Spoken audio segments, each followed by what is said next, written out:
ऐसे तो जो दुआएं वज़ाइफ मैं बताया करता हूँ उसकी उमूमी इजाज़त होती है, स्पेसिफिक किसी एक को इजाज़त देना ज़रूरी, किसी एक को दे भी दी तो आप जो जितने भी लोग सुनते हैं तो मेरी तरफ से सबको दिली इजाज़त होती है, वो मेरे जो वज़ाइफ कर सकते हैं। अगर वो सेम उनका मसला है तो बिल्कुल कर सकते हैं। मैं कोई क्वेश्चन पूछूंगी।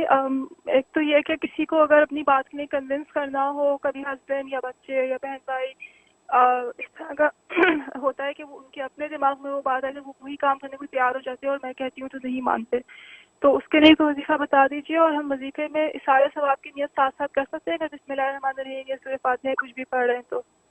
जी बहुत शुक्रिया, बहुत शुक्रिया। जहाँ तक पहले सवाल का ताल्लुक़ है उसके लिए नोट करें सूरत आले इमरान आयत नंबर 154, सूरत आले इमरान आयत नंबर 154। तो ये आपने 3 मरतबा ये आयत पढ़नी है। अगर इससे पहले 2 रकात नमाज हाजत पढ़ लें तो दी बेस्ट।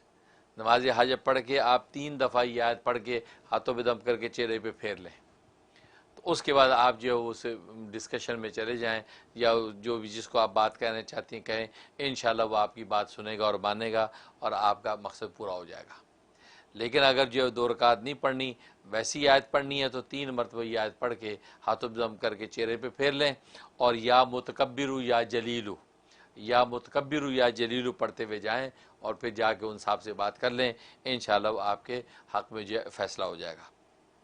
और दूसरा जो सवाल है उसमें बिल्कुल आप नफली कोई भी अमल जो करें उसको इसाले सवाब के तौर पे आप अपने मरहूमिन को बख्श सकते हैं। मतलब नफलें पढ़ रहे हैं या जो है वैसे सूरह फातिहा पढ़ रहे हैं, वैसे कुरान की तिलावत कर रहे हैं, ज़िक्र अज़कार कर रहे हैं, तस्बीहात कर रहे हैं, तो नफली जितनी अमाल हैं या जो भी वज़ाइफ आप पढ़ रहे हैं इन सब का सवाब आप अपने मरहूमिन को पहुँचा सकते हैं। उसमें कोई मुदाखा नहीं और ये बल्कि करना चाहिए। फ़राइज़ व वाजिबात के अलावा नफली अमाल जो है मरहूमिन को, वालिदैन को इंसान भेजता रहे, क्योंकि वहाँ वो उसके मोहताज होते हैं और उसकी उनको ज़रूरत होती है जिससे उनको नफ़ा होगा।